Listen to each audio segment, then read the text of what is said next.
Today we are going to try to build a box and make a wideband all-in-one. And the reason you'd want to do that is if you don't want to permanently mount a wideband in a vehicle, like tuning a carburetor or tuning, like so far we already made it to where we just plug it onto a battery and we can drive around. So wideband O2 sensor, which if you guys aren't familiar with, super important in tuning.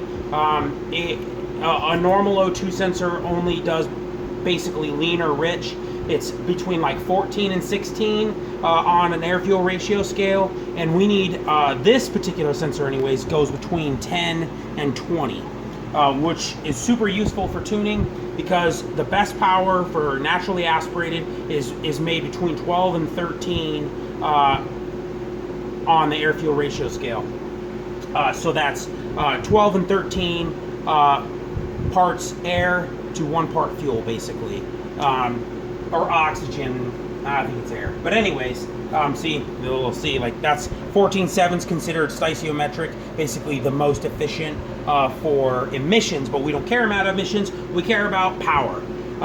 So for max power tuning, it's super important to use a wideband on carbureted or fuel injected vehicles that you're changing the tune on, which we do from time to time, especially carbureted stuff.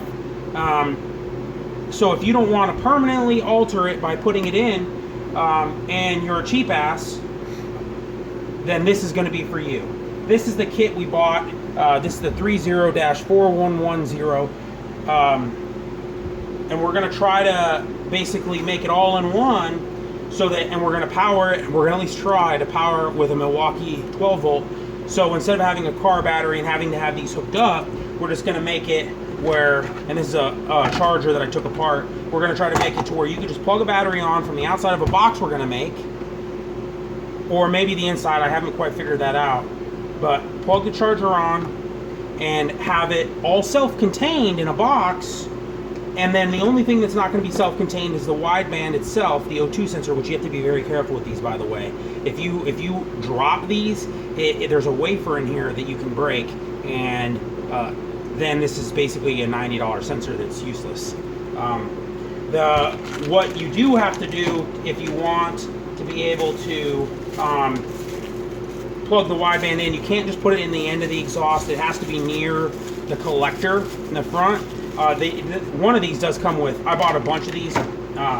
Obviously we're already through one pack. We use them pretty frequently, but this is what the O2 sensor goes in. They call them a bung, B-U-N-G. We just drill a hole in the exhaust, we weld these in, and then when we're done, like this one, you can see these, they come with a plug.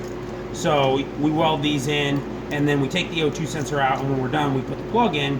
And it is a little expensive, but it's the accurate way to measure. You're measuring it right at the collector, and it's not that big of a deal to just weld these in real quick. So we're gonna do, like I said, we already cut these out, some scrap wood we had laying around, and we're gonna make it into a shitty box. You can see what's going on here. Look at that. See, it's going to be a box. And then we're going to make it all in one. And we're going to put the gauge to the outside. And then you can just carry that around, put it in the car. And all you're going to see is like that on the face, hopefully. And then either this battery on the top or however we figure it out. But I'm going to make the box real quick. And we'll show you when the box is made and where we go from there. Just putting the finishing touches on the box we made here. We already put some hinges on the back. See, very nice. Kind of small, kind of chintzy, but standing on the wrong side. Gonna make it look nice. So I think we're gonna put the gauge right on the front here. We got a hole saw. Gonna hopefully here we go. Ouch, fuck, those are sharp. I think we're gonna put it like right in the middle here on the front. So the gauge, and then when we open up the top, you know, we'll see how this all works out. We'll see the next step. Okay, in this stage, we put latches on it so that it can close and lock shut. We mounted a gauge to the front. We didn't get it fitting just perfect, but for some reason, a 2-inch gauge and a 2-inch hole saw does not equal fitting together. Not sure why that is. But anyways, you can see the gauge is mounted in there very tightly, and it stays in when it's up. So if you have it up to wrap, and the idea is that you can wrap the O2 sensor and everything in here, and then close it all contained, and you can see the gauge is firmly mounted in there. Just because it's a tight fit, we push it in. We could mount it if we needed to, if it was loose, but it's not, so I'm not going to. And the next step is we're going to try to mount the battery. There's not enough room in this box for that, so we're going to chop this up and use this holder and probably mount it. Once we chop it up, we're going to mount it and then drill a hole in the case for the, or in the box for the wires to come through, and then we'll just be able to put a battery on whenever we want to use it. That's the next idea. We'll see how this goes. Okay, next part. I chopped up the charger, literally used some Nip-X, chopped it out, and then I soldered wires directly to the pins on the back of where the battery attaches. Very nicely, they label it for you. Battery positive, battery negative. None of this shit matters. I already tested it. You get 12 volts from this, and you can draw a couple amps, no problem. Next, I think we got the top of the charger here. I'm going to just silicon carne that right to the bottom of this, and then these will be our power leads coming from the battery. And if, as long as this, make sure this isn't too hot, we just soldered this. This goes in here. This is, once we get this fitted on there, that's gonna actually, see, once that's on there, it holds the battery in place. That's why I wanted to use this part and not just put some spades or something on there. But we're gonna silicone this to this side, and it is gonna work fucking primo. Almost finished with the project here. We got this mounted in. This is literally the top of the charger cut up. We have the circuit board silicone to the bottom of this, and have 2 wires coming out, obviously red and black, positive, negative. They're gonna go to the battery. We used the screws.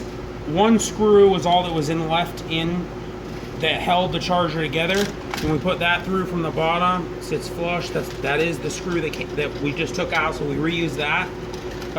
Firmly mounted in there. Now, when we close this, battery pops through. Right here, we were kind of crude with that there, but it pops through, and that's what it's going to look like from the outside. So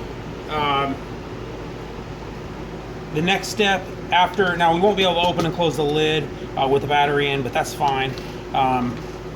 Next step is going to be to put in the, or solder, or however we're going to connect these terminals. Now these wires go to the back of the O2, or the back of the gauge here.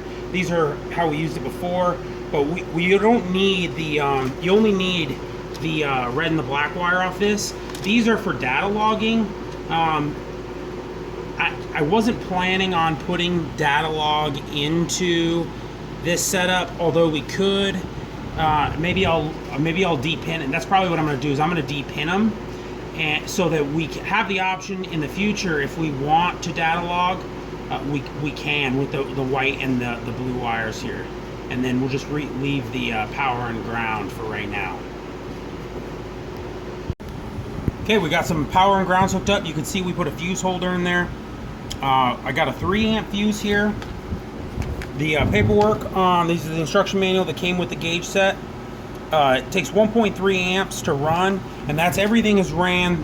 The O2 sensor, the wideband, basically everything is ran through this gauge. So you power the gauge, and then the gauge powers the O2 sensor. So we haven't actually tested this yet. So I'm going to take this 3 amp fuse, put it in the fuse holder. It's kind of stiff. Jeez. Okay, we got that. Got that in there. And In goes the battery, and on comes the gauge. Wow, in the video it looks like it's blinking, but in person it looks solid. That's kind of crazy. I don't know if it's like a frame rate thing or but yeah, I assure you it is solid. It would look normal in person. But anyways, we're gonna hook up the other stuff and finish this project up. And here's the final product. Everything is self-contained inside. We got a latch down, so everything we need to do tuning is right here, other than you'd obviously have to supply the battery. We've got the O2 sensor, the wires. This connects into the back here. Oops, wrong pigtail. This is a little long. It actually, I was forgetting how long this was. It makes it kind of hard to fit in here. Maybe I should have done a little bit larger box or shorten up these wires. I mean, these wires don't need to be this long. You could put an O2, like, I don't even know. I mean, I get it why they did this, but like, obviously, like, this wire has got to be like over 10 foot. It's ridiculous. But the last thing that we didn't do was make it so make a spot for and we put the bung plugs in there. Bung plugs.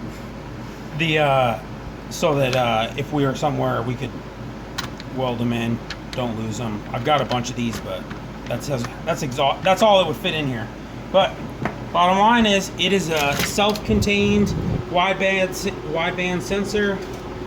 You know, all this stuff would be normally sitting out when you're doing the tuning or whatever, and then I'm gonna have to carve out a little spot for this and latch it down, and the battery goes through the top. It's gonna work perfect.